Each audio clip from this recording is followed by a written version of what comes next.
नमस्कार दोस्तों, लर्न अभी टेक में आपका स्वागत है। आज हम स्टार्ट करने जा रहे हैं उसी के आगे की सीरीज़। दोस्तों कल हम लोगों से कुछ थोड़ी सी मिस्टेक हुई थी, तो आज फिर से हम थोड़ा सा रिवाइज करेंगे यूनानी आक्रमण से, क्योंकि कल थोड़ा सा पीडीएफ में प्रॉब्लम हुई थी, आगे पीछे हो गए थे, तो इसलिए हम लोग जो क्लास थी वहीं पे रोकनी पड़ी थी। हम लोग उसके आगे स्टार्ट करते हैं। चलिए, यूनानी आक्रमण। पश्चिमोत्तर भारत में सिकंदर की सफलता निम्न कारणों से थी। पहला, उस समय भारत में कोई केंद्रीय सत्ता नहीं थी। उसकी फौज बेहतर थी। उसे देशद्रोही शासकों से सहायता मिली। वह एक अच्छा प्रशासक था। तो दोस्तों, ऊपर का पहला, उस समय भारत में कोई केंद्रीय सत्ता नहीं थी। आप जानते हैं कि अलग अलग राज्य सब में बटे हुए थे। उसकी फौज बेहतर थी, ये भी नो डाउट, उसकी फौज बहुत अच्छी थी। तीसरा, उसे देशद्रोही शासकों से सहायता मिली थी। ये आप जानते हैं, हमारे इतिहास में अपने ही लोगों से हमें गद्दारी, जो गद्दारी जिन्होंने की थी, उन्हीं से हमें सामना करना पड़ा, जिस वजह से हमारी हार हुई है। चौथा, वह एक अच्छा प्रशासक था। ऐसा नहीं है। ऊपर के 3 कारण ही महत्वपूर्ण है, यानी 1, 2, 3 बी आंसर इसका सही है। सिकंदर की पश्चिमोत्तर भारत में सफलता के उपयुक्त कारणों में से प्रथम 3 सत्य हैं। डॉक्टर हेमचंद्र राय चौधरी ने उस समय यहाँ 28 स्वतंत्र शक्तियों का उल्लेख किया है। तात्पर्य यह है कि उस समय पश्चिमोत्तर भारत में कोई केंद्रीय सत्ता नहीं थी। उसकी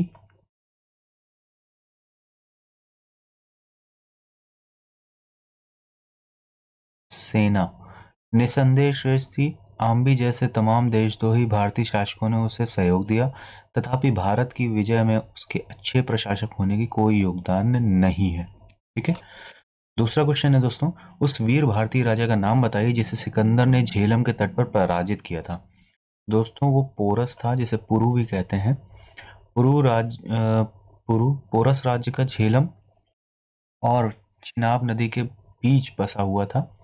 ये पुरु राज्य था। ठीक है। सिकंदर ने झेलम नदी के तट पर पुरु को पराजित किया, परंतु उसकी वीरता से प्रभावित होकर सिकंदर ने उसे अपना मित्र बना लिया और उसे अपना राज्य और कुछ नए इलाके प्रदान किए। ठीक है। मौर्य समाज। गुजरात चंद्रगुप्त मौर्य के साम्राज्य में सम्मिलित था। यह प्रमाण किससे मिलता है? यह प्रमाणित होता है किससे? ग्रीक विवरणों से, रुद्रदामन के जूनागढ़ शिलाभिलेख से, जैन परंपरागत से, या अशोक के स्तंभलेख द्वितीय से। दोस्तों, हमें जो पता चला है वो रुद्रदामन के जूनागढ़ शिलाभिलेख से ये पता चला है कि जो गुजरात है वो चंद्रगुप्त मौर्य साम्राज्य का हिस्सा था। रुद्रदामन के जूनागढ़ शिलालेख में आनर्त और सौराष्ट्र प्रदेश में चंद्रगुप्त मौर्य के प्रांतीय राज्यपाल पुष्यगुप्त द्वारा सिंचाई हेतु बांध के निर्माण का उल्लेख मिलता है, जिससे यह सिद्ध होता है कि पश्चिम भारत का यह भाग मौर्य साम्राज्य में शामिल था। ठीक है दोस्तों। इसके बाद उत्तराखंड में सम्राट अशोक के शिलालेखों की एक प्रति कहाँ मिली थी? दोस्तों, इसका आंसर है कालसी में। इसको हम पढ़ लेते हैं। कालसी उत्तराखंड के देहरादून जिले में स्थित है। यहाँ से अशोक का शिलालेख मिला है, इसलिए कालसी का ऐतिहासिक महत्व है। कालसी कहाँ पर स्थित है? उत्तराखंड में। और यहाँ पे शिलालेख किसका मिला है? अशोक का, इसीलिए ये ऐतिहासिक है। नेक्स्ट है टालेमी फिलाडेल्फस तुर्मय, जिसके साथ अशोक के राजनय संबंध थे, कहाँ का शासक था? दोस्तों, यह साइरोन, मिस्र, मकदूनिया या सीरिया। तो दोस्तों, ये मिस्र का शासक था। मौर्य शासक अशोक के 13वें शिलालेख से यह ज्ञात होता है कि अशोक के 5 यवन राजाओं अंतियोक, एंटियोकस द्वितीय, थियोस, सीरिया का शासक जिसे कहते हैं, तुर्मय या तुलमय, टालमी द्वितीय, फिलाडेल्फस मिस्र का राजा था, अंतकिनी या एनिकिनी, एंटीगोनस गोनातास मकदूनिया का राजा था, मग साइरीन का शासक, अलेक्जेंडर एपाइरस या एपीरस का राजा था, के साथ मैत्रीपूर्ण इसके संबंध थे। ठीक है दोस्तों, नेक्स्ट है, निम्नलिखित में से किस स्रोत में उल्लिखित है कि प्राचीन भारत में दास्तां नहीं थी। तो दोस्तों ये मेगस्थनीज की जो इंडिका है वहां पर ऐसा उल्लेखित है। मेगस्थनीज ने तत्कालीन भारतीय समाज को 7 श्रेणियों में विभाजित किया है, जो इस प्रकार हैं: दार्शनिक, कृषक, पशुपालक, कारीगर, योद्धा, निरीक्षक और मंत्री। ये 7 श्रेणियों में इसने विभाजित किया है। मेगस्थनीज भारतीय समाज में दास प्रथा के प्रचलित होने का उल्लेख नहीं करता है। उसके अनुसार मौर्य काल में कोई भी व्यक्ति न तो अपनी जाति से बाहर विवाह कर सकता था, ना ही उसे भिन्न पेशा करने का अपना सकता था। ठीक है दोस्तों, इंडिका का मूल लेखक था नियार्कस, या दूसरा दे रखा है मेगस्थनीज। दोस्तों इंडिका का अभी हम लोग ऊपर पढ़ के आए, कौन है? मेगस्थनीज। ऊपर पढ़ लेते हैं हम लोग, प्लूटार्क और डायोडोरस। तो दोस्तों बी इसका सही आंसर है, इंडिका का मूल लेखक मेगस्थनीज है। ये क्वेश्चन नॉर्मल आ सकता है दोस्तों, इसको ध्यान रखिएगा। निम्नलिखित में से किसमें पुनर्विवाह वर्जित है, प्रोहिबिटेड है? किसमें है? जातक, मनुस्मृति, याज्ञवल्क्य, अर्थशास्त्र। आप जानते हैं ये ऐसा कहाँ लिखा है? मनुस्मृति में, जिसमें पुनर्विवाह वर्जित है। मनुस्मृति में उल्लेख है कि वह व्यक्ति जिसकी पत्नी मर गई हो, विधुर या पुनर्विवाह कर सकता है, लेकिन विधवा, जिस स्त्री का पति मर गया हो, अर्थात विडो, वो पुनर्विवाह नहीं कर सकती है। ठीक है दोस्तों, सूची 1 सूची 2 से सुमेलित कीजिए कि सूचियों के नीचे दिए गए कूट से सही उत्तर का चयन कीजिए। तो दोस्तों चंद्रगुप्त, वेदसी, बिंदुसार, सैंड्रोकोटस, अशोक, अमित्र घात या चाणक्य, विष्णुगुप्त। तो इसमें दोस्तों हम लोग जो एक बार देख लेते हैं क्या किसका सुमेलित है। जैसे चंद्रगुप्त है तो चंद्रगुप्त सुमेलित था किससे? सैंड्रोकोटस के। ठीक है, फिर उसके बाद बिंदुसार, बिंदुसार किससे है? अमित्र घात से। अशोक, अशोक किससे है? अशोक हमारा होगा प्रियदसी से। और चाणक्य विष्णुगुप्त। यूनानी लेखकों ने चंद्रगुप्त मौर्य को सैंड्रोकोट्स कहा है। ठीक है, इनके नाम है सैंड्रोकोट्स, हम लोग ऊपर पढ़ भी चुके थे। विलियम जोन्स ने सर्वप्रथम सैंड्रोकोट्स की पहचान भारतीय ग्रंथों में उल्लिखित चंद्रगुप्त मौर्य से की थी। यह पहचान भारतीय इतिहास के तिथि क्रम की आधारशिला बन गई। यूनानी लेखकों ने बिंदुसार को अमित्रोकेडीज कहा है। विद्वानों के अनुसार अमित्रोकेडीज का संस्कृत रूप है अमित्रघात, यानी शत्रुओं का नाश करने वाला।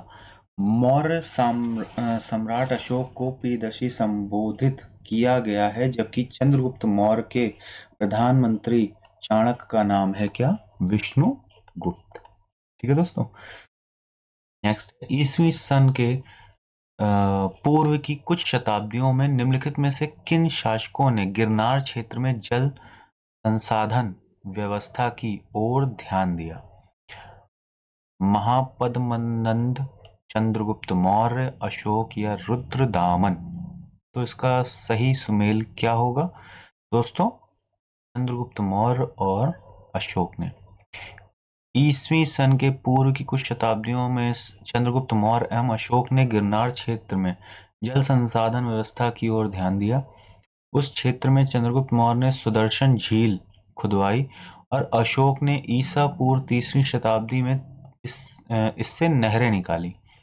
शक शासक रुद्रदामन ने जूनागढ़ अभिलेख में इन दोनों के कार्यों का वर्णन किया है।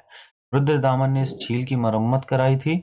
चूंकि रुद्रदामन का यह कार्य 2री शताब्दी ईसा का था तथा उत्तर में ईस्वी सन के पूर्व की शताब्दियों के संदर्भ में चंद्रगुप्त मौर्य और अशोक का ही नाम रहेगा। इस प्रकार यद्यपि शक शासक रुद्रदामन का नाम भी गिरनार क्षेत्र में जल संसाधन व्यवस्था से जुड़ा है, किंतु इसका समय ईस्वी सन के बाद का है। दोस्तों इस टाइप के क्वेश्चंस बहुत कम आते हैं, लेकिन कभी कभी क्वेश्चंस आ जाते हैं इस टाइप के, वरना ये बहुत ही अंदर से इतिहास के बहुत ही काफी अंदर गोल से पूछा गया है।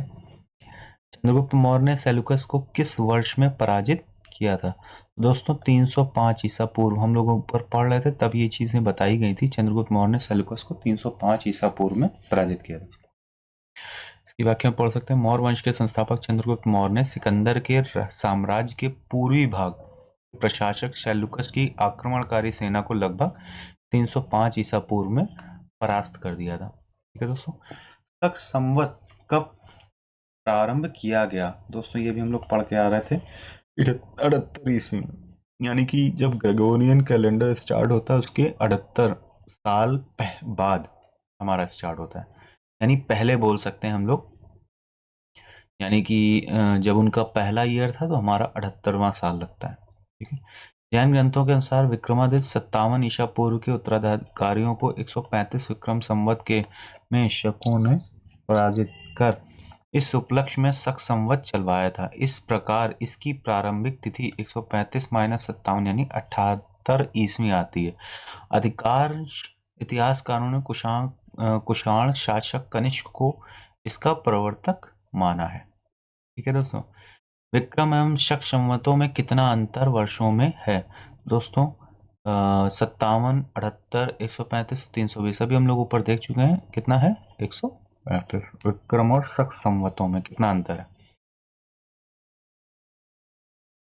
वर्तमान में तिथि एवं वर्ष के लिए ग्रेगोरियन कैलेंडर का प्रयोग किया जाता है, ये चीजें हैं। ठीक है, वर्तमान कैलेंडर में 57 जोड़ देने पर विक्रम संवत प्रारंभ 57 ईसा पूर्व तथा 78 घटा देने पर शक संवत 78 ईसा प्राप्त होता है। अर्थात वर्तमान वर्ष में 2023 में विक्रम संवत यानी 2023 प्लस 57 इक्वल टू 2080 तथा शक संवत 2023 78 यानी 1945 है। अतः विक्रम संवत और शक संवत में अंतर 135 का है, इसलिए विकल्प 135 सही है। निम्न में से किस वंश के साम्राज्य की सीमाएं भारत के बाहर तक फैली थी? कौन था वो? एक तो मौर्य वंश, दूसरा कुषाण वंश। मौर्य साम्राज्य की सीमाएं अफगानिस्तान के पूर्वी हिस्से को शामिल करते हुए हिंद कुश पर्वत तक फैली थी। इसके पश्चात कुषाण वंश के साम्राज्य की सीमाएं भारतीय उपमहाद्वीप से बाहर तक विस्तृत थी। कुषाण वंश का महान शासक कनिष्क था। ठीक है, इसकी सीमाएं उत्तर में चीन के तुर्फान एवं कश्मीर से लेकर दक्षिण में विंध्य पर्वत तक तथा पश्चिम में उत्तरी अफगानिस्तान से लेकर पूर्वी उत्तर प्रदेश एवं बिहार तक विस्तृत थी। ठीक है, निम्न राजवंशों में सबसे पुराना राजवंश कौन सा था? तो दोनों चालुक्य, पल्लव, राष्ट्रकूट, तो इसमें सबसे पुराना कौन सा है? सातवाहन। उपयुक्त राजवंशों में सबसे पुराना राजवंश सातवाहन है। इस वंश के संस्थापक सिमुक का समय कुछ स्रोतों के अनुसार लगभग द्वितीय शताब्दी ईसा पूर्व माना जाता है। कुछ स्रोतों में इसे कण्व वंश के अंतिम शासक सुशर्मा का समकालीन ईसा पूर्व प्रथम शताब्दी 60 ईसा पूर्व माना जाता है।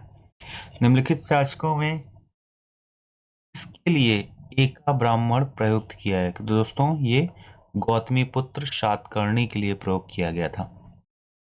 सातवाहन शासक गौतमी पूर्ण सातकर्णी को उसकी मां गौतमी बलश्री के नामिक नासिक अभिलेख में एका ब्राह्मण कहा गया। ये पूछ सकते हैं क्वेश्चन कि सातवाहन शासक में मतलब किसको बोला गया है?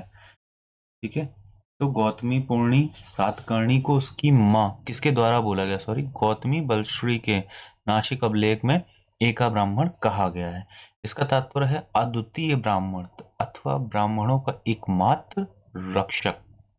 ठीक है, नेक्स्ट है आंध्र सातवाहन राजाओं की सबसे लंबी सूची किस पुराण में मिलती है? तो दोस्तों वायु पुराण या विष्णु पुराण, मत्स्य पुराण या इन सब में किसी नहीं। तो ये हमारा है मत्स्य पुराण में जो इसकी सूची मिलती है आंध्र सातवाहन राजाओं की। पुराणों में कुल 30 और 31 सातवाहन राजाओं के नाम मिलते हैं, जिनमें से सबसे लंबी सूची इस राजाओं की है मत्स्य पुराण में। ठीक है, नीचे दो वक्तव्य दिए गए हैं, इनमें से जिसमें एक को अभिकथन ए तथा दूसरे को आर कहा गया है। अभिकथन ए सातवाहन काल में संस्कृत के साथ प्राकृत एवं अन्य लोक भाषाओं का विकास हुआ। आर क्या कह रहा है? सातवाहन राजाओं ने साहित्य रचना के लिए संस्कृत तथा अन्य लोक भाषाओं का अपनाया। तो इसमें वो पूछ रहा है कि पहला मतलब जो दे रखा है अभिकथन ने सातवाहन काल में संस्कृत के साथ प्राकृत व अन्य लोक भाषाओं का विकास हुआ। क्या ये सही है? बिल्कुल सही है। ठीक है। दूसरा, सातवाहन राजाओं ने साहित्य रचना के लिए संस्कृत तथा अन्य लोक भाषाओं को अपनाया। ये भी बिल्कुल सही है। लेकिन क्या ए जो है वो आर का सही स्पष्टीकरण कर रहा है? बताइए। बिल्कुल कर रहा है। तो क्या है आंसर? इसमें से देख लीजिए कौन सा होगा। ए तथा आर दोनों सही है और ए का सही स्पष्टीकरण आर है। ठीक। तो आंसर हो जाएगा ए। सातवाहन नरेश स्वयं विद्वान, विद्या प्रेमी और विद्वानों के आश्रयदाता थे। हाल नामक राजा ने गाथा सप्तशती नामक प्राकृत भाषा में श्रृंगार रस प्रधान गति गीति काव्य की रचना की थी। राजा हाल के दरबार में गुणाढ़ तथा सर्ववर्मन जैसे उच्च कोटि के विद्वान निवास करते थे। गुणाढ़ ने बृहत्कथा नामक ग्रंथ की रचना की थी। यह ग्रंथ पैशाची प्राकृत भाषा में लिखा गया था। सर्ववर्मन ने कातंत्र नामक संस्कृत व्याकरण की रचना की। कन्हेरी के एक अभिलेख से ज्ञात होता है कि एक सातवाहन रानी संस्कृत का प्रयोग करती थी। इस प्रकार स्पष्ट है कि सातवाहन युग में संस्कृत एवं प्राकृत भाषाओं का विकास हुआ था तथा सातवाहन राजाओं ने साहित्य रचना के लिए संस्कृत तथा अन्य लोक भाषाओं को अपनाया। अतः इस प्रश्न का उत्तर ए सही है। नेक्स्ट क्वेश्चन दोस्तों, निम्नलिखित नगरों में से किसका उल्लेख कनिष्क के रबतक अभिलेख में नहीं है? ठीक है, तो श्रावस्ती का। रबतक अभिलेख अफगानिस्तान में शुर्ख कोटल के निकट रबतक नामक स्थान से वर्ष 1993 में प्राप्त किए गए थे। ये ग्रीक लिपि तथा बैक्ट्रियन भाषा में लिखे गए। किसमें? ग्रीक लिपि में है और बैक्ट्रियन भाषा में लिखे गए। ये कुषाण वंश के शासक कनिष्क से संबंधित है। इस अभिलेख में 4 शहरों के नाम उल्लिखित हैं। कौन कौन?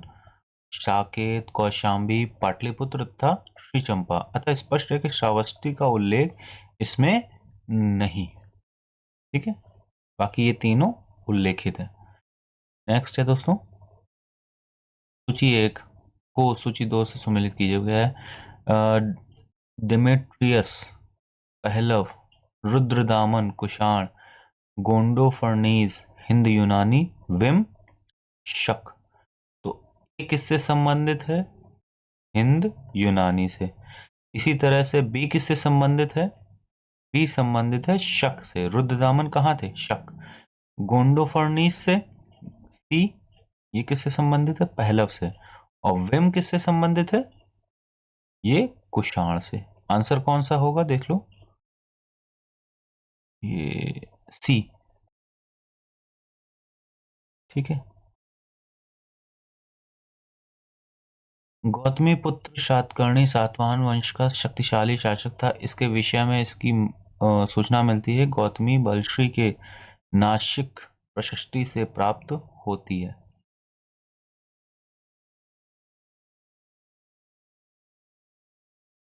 सॉरी सॉरी सॉरी सॉरी, आगे बढ़ गए हम लोग।